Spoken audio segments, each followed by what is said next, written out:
My stepmom locked me outside. The night my stepmom locked me outside, it was raining.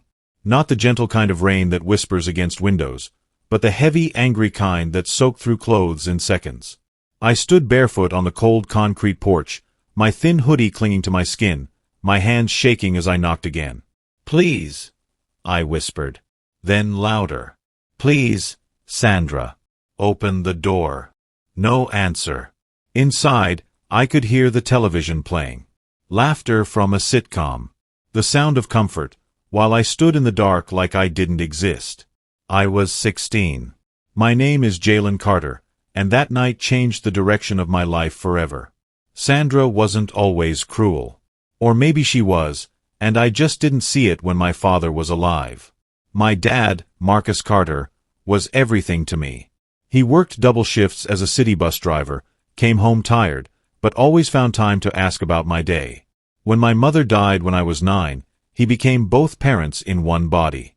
Sandra came into our lives 3 years later. At first, she smiled a lot, cooked big dinners, called me baby. But after my dad died suddenly from a heart attack, her smile disappeared. So did my place in the house. "You're not my responsibility," she once said when I asked for lunch money. That night, we argued because I came home 10 minutes late from basketball practice. "You think you run this house?" she snapped. "I just ran late," I said. Her eyes hardened.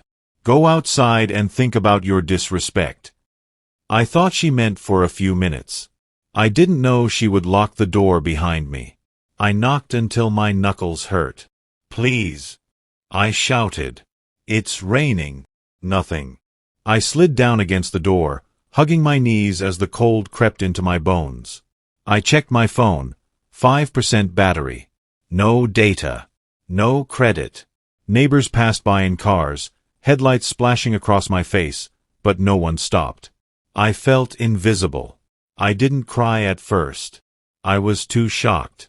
But when the rain soaked through my clothes and my teeth started chattering, the tears came. Quiet. Angry. I thought of my dad. If you were here, this wouldn't be happening. Around midnight, my phone died. I slept on the porch, curled like a stray. By morning, my body ached. My throat burned. I stood up slowly and knocked one last time. The door opened. Sandra stood there in a robe, sipping coffee. "Oh," she said casually. "You're still here, Phil." Like I was trash she expected to blow away. "Pack your things," she said. "You're not staying here anymore." I packed what I could fit into a backpack. 2 shirts. 1 pair of jeans. My dad's old watch. Sandra stood in the doorway, arms crossed. "Where am I supposed to go?" I asked. She shrugged. "Not my problem." I wanted to scream, to curse, to beg. But I walked out. I wandered the streets all day, avoiding people I knew from school. By evening, hunger twisted my stomach. I sat on a park bench, watching families laugh. That's when Mr. Thompson found me. He was the school janitor. Older. Kind eyes. "Jalen," he asked softly, "why are you here so late?" I broke. Everything spilled out. He didn't interrupt. Just listened. "Come with me," he said when I finished. Mr. Thompson lived in a small apartment above a barber shop. "It's not much," he said. "But you can stay." He made me soup. Gave me a blanket. That night, I slept in a real bed. The next morning, he helped me report the situation to a school counselor. Child services got involved.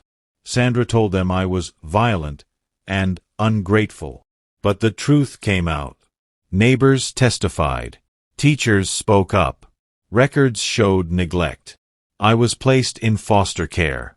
Sandra kept the house. But she lost something else. Foster care wasn't easy. Some homes were cold. Some were crowded. Some saw me as a paycheck. But I stayed focused. Basketball became my escape. School became my weapon. Pain became my fuel. I graduated with honors.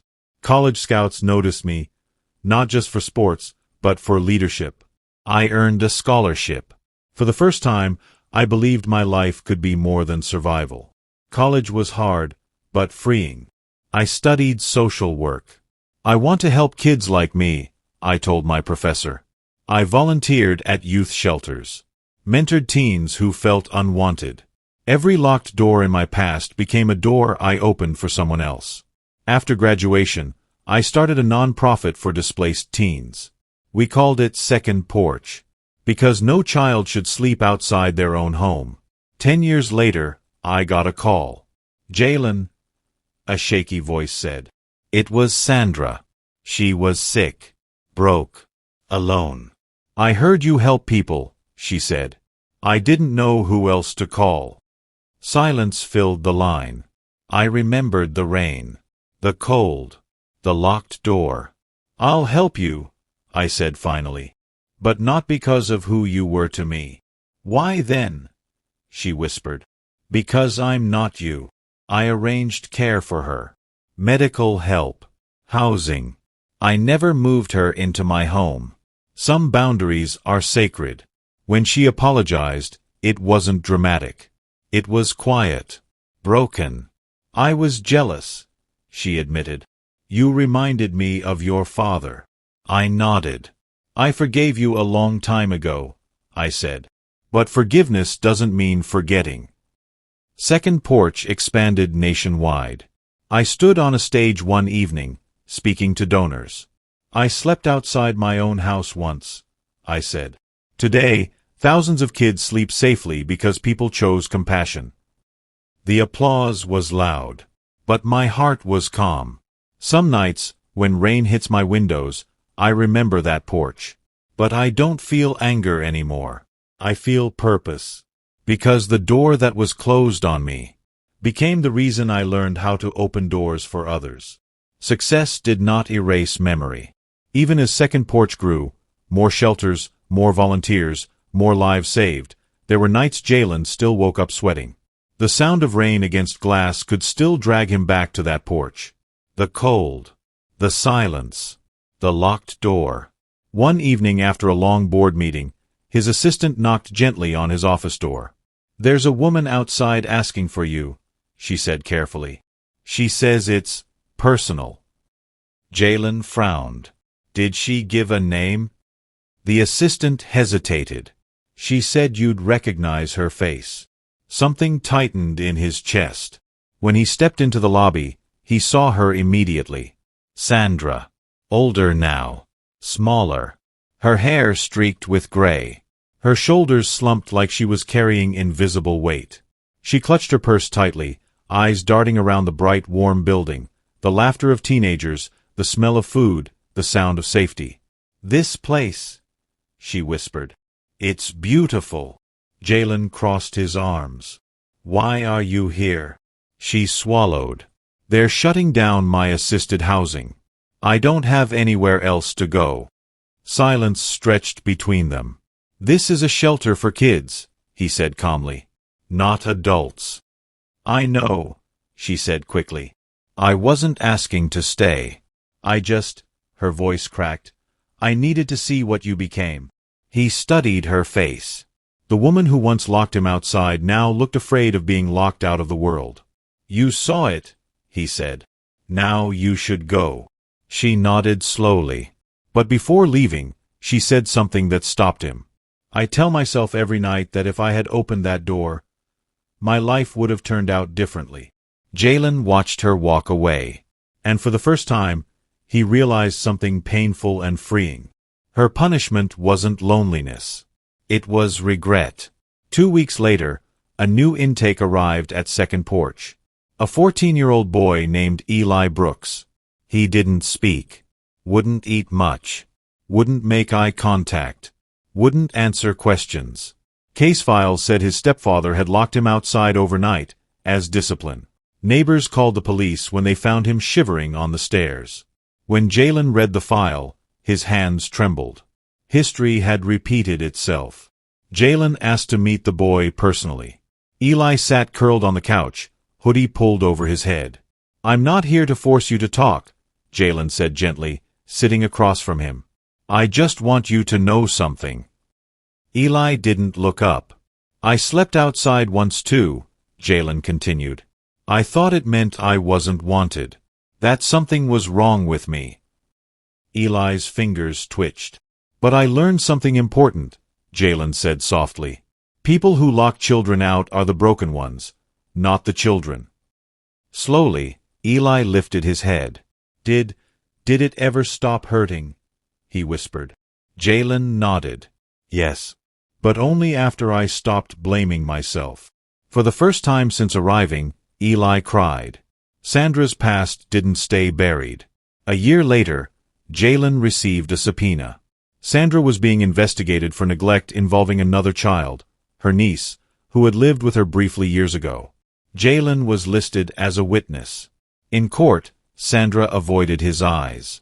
The lawyer asked, Did the defendant ever lock you out of the home overnight as a minor? Yes, Jalen answered steadily. How old were you? 16. Did you feel safe? No. Sandra's shoulders shook. After the hearing, she approached him, trembling. I never thought it would follow me, she said. Jalen looked at her, not with anger, not with satisfaction. It didn't follow you, he replied. It waited. The court ruled against her. Mandatory counseling. Permanent ban from fostering or guardianship. She lost the ability to hurt another child the way she hurt him. That was justice. Jalen never married early. Trust took time.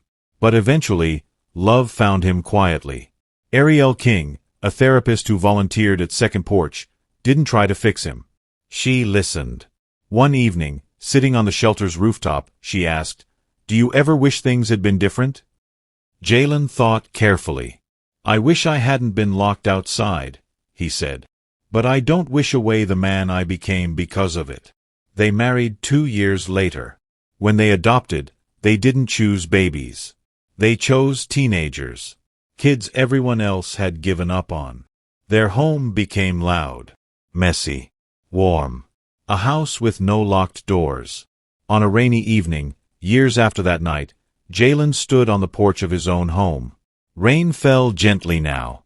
Behind him, laughter echoed from inside. Dinner cooking. Life happening. Ariel came out and wrapped her arms around him. You okay? She asked. He nodded. I was just thinking, he said, about how a locked door tried to define my life. She smiled. And failed. Jalen looked at the door, wide open. No child, he said quietly, should ever wonder if they belong. He stepped inside, closed the door, not to shut anyone out, but to protect everything he had built.